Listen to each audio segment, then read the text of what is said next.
Hi అండి, welcome to my channel. ఈరోజు కార్తీక మాసము చివరి రోజండి. రేపు పోలీపాడ్యమి.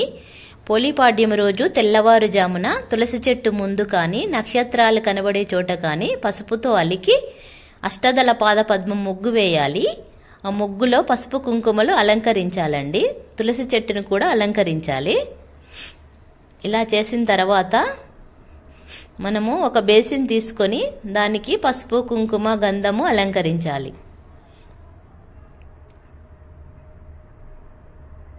ఈ ఒక్కరోజు పోలీపాడ్యమి రోజు దీపాలు నదిలో వదిలితే మనము కార్తీక మాసమంతా చేసిన పుణ్య ఫలితం దక్కుతుందండి. నదుల వద్దకు వెళ్ళలేని వారు ఇలా ఇంట్లోనే ఈజీగా చేసుకోవచ్చు. అరటి దవ్వలలో నీళ్లలో దీపాలు వదులుతారు కదండి. అరటి దవ్వలు లేని వాళ్ళు కూడా ఇలా మన ఇంట్లో ఉన్న వస్తువులతో ఈజీగా ఎలా చేసుకోవచ్చో ఇప్పుడు మీకు చూపిస్తాను.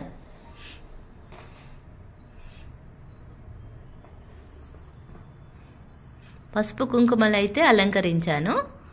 వాటర్ పోస్తున్నానండి. అందులో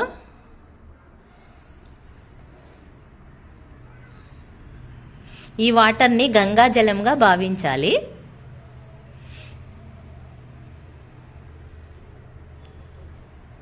అందులో పసుపు కుంకుమ గంధము అక్షితలు వేయాలి.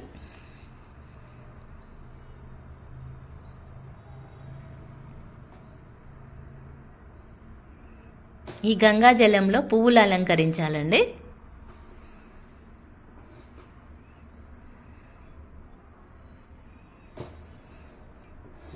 పువ్వులను ఎప్పుడూ రెబ్బలుగా విరిచి అయితే పూజ చేయకూడదండి. చాలా మంది రెబ్బలు ఇలా విరిచి వేస్తున్నారు.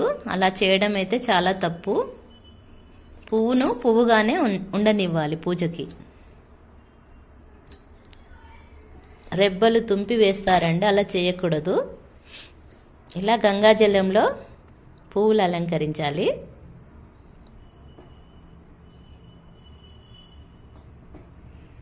చూడండి ఫ్రెండ్స్, నేను ఎలా అలంకరించానో.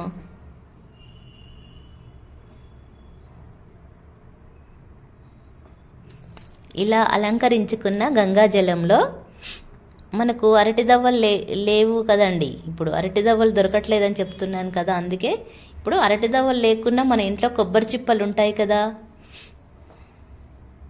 ఒక కొబ్బరి చిప్పను తీసుకొని దానికి పసుపు గంధము కుంకుమ అలంకరించాలి.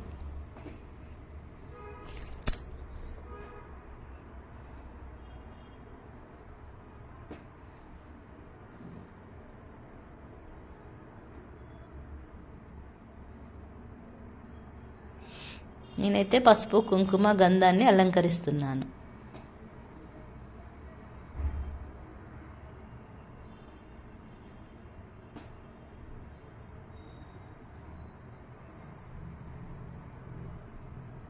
ఎప్పుడైనా కార్తీక మాసము దీపం వెలిగించిన తర్వాత దామోదరుణ్ణి దీపానికి ఆవాహన చేయాలండి.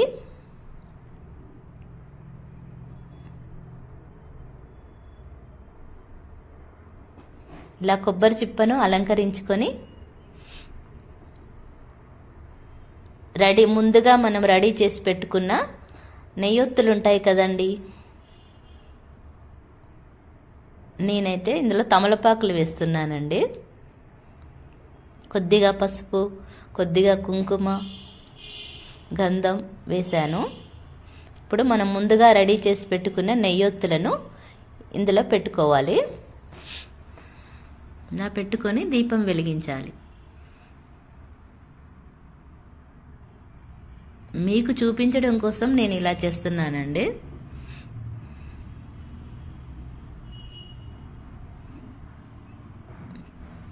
చూడండి ఫ్రెండ్స్,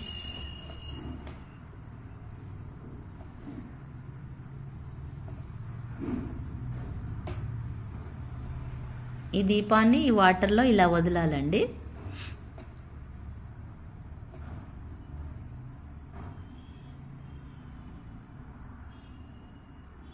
ఈ దీపంలో దామోదరుని ఆవాహన చేసి వాటర్ని ఇలా 3 సార్లు కదిలించాలి.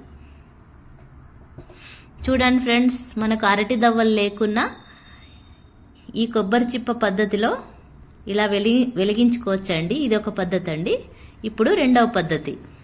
మన ఇంట్లో అందరికీ నిమ్మకాయలు అయితే అందుబాటులో ఉంటాయి కదండి. నిమ్మకాయని మధ్యలోకి కట్ చేసి 2 దొప్పలుగా రెడీ చేశానండి. ఈ 2 దొప్పలకు కూడా పసుపు, కుంకుమ, గంధం అలంకరించాలి.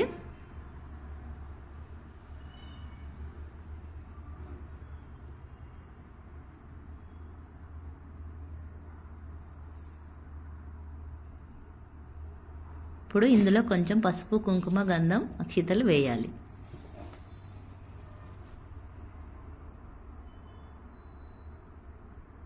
ఇప్పుడు మనం ముందుగా రెడీ చేసి పెట్టుకున్న నెయ్యొత్తులను ఇందులో పెట్టుకోవాలి.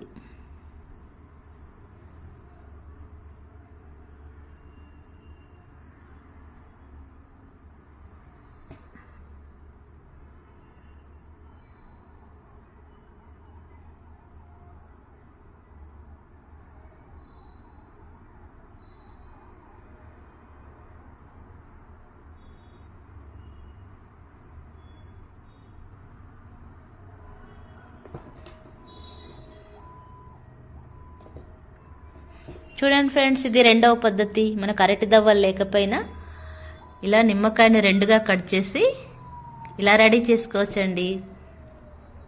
ఇలా వాటర్లో వదలాలి. చూడండి ఫ్రెండ్స్ ఎంత బాగున్నాయో. నిమ్మ డొప్పల దీపాలు చాలా బాగున్నాయండి. ఇది పోలిపాడ్యం రోజు కూడా మీరు చేసుకోవచ్చండి. ఇప్పుడు ఈజీగా ఇంకొక పద్ధతి అండి. మనకు తమలపాకులు అయితే అవైలబుల్గా ఉంటాయి కదండి ఎప్పటికీ ఇంట్లో. లేకపోయినా అరటి ఆకులున్నా కూడా రౌండ్గా కట్ చేసి పెట్టుకోండి. ఈ తమలపాకుల్లో పసుపు, కుంకుమ, గంధం వేసి మనం ముందుగా రెడీ చేసి పెట్టుకునే నెయ్యి దీపాలను పెట్టుకొని వెలిగించాలండి. ఈ ఆకులను వాటర్లో వదిలేసేయాలి. ఇది ఇంకొక రకమైన పద్ధతి అండి.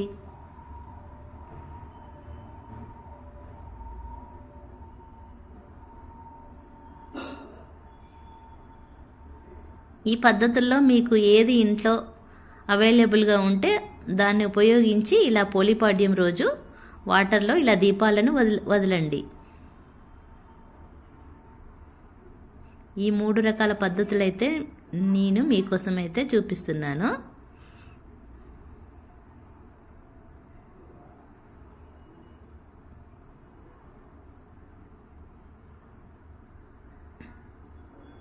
ఇప్పుడు ఇదంతా అసలు తులసి చెట్టు వద్ద పెట్టాలండి.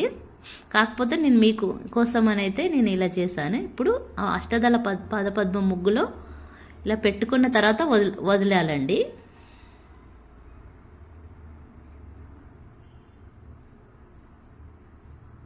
చూడండి నేను ఎలా వదిలాను తులసి చెట్టు వద్ద.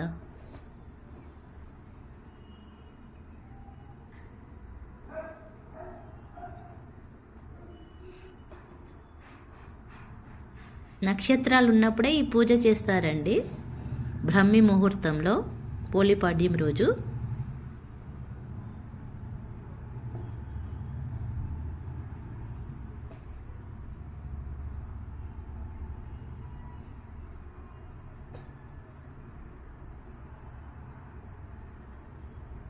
తులసి చెట్టు దగ్గర అయితే నేను పూజ చేస్తున్నాను.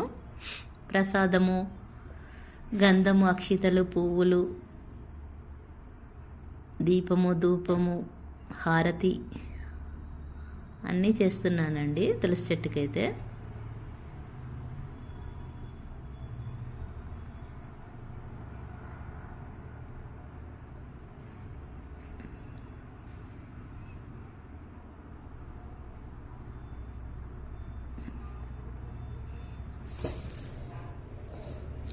మీరు కూడా ఇలా పోలిపాడ్యం రోజు పూజ అయితే చేసుకోండి ఫ్రెండ్స్. వీడియో నచ్చితే లైక్ చేయండి, షేర్ చేయండి, కామెంట్ చేయడం మాత్రం మర్చిపోకండి. మీ ఇంట్లో ఎలా పూజ జరుపుకున్నారో కామెంట్ చేయండి ఫ్రెండ్స్.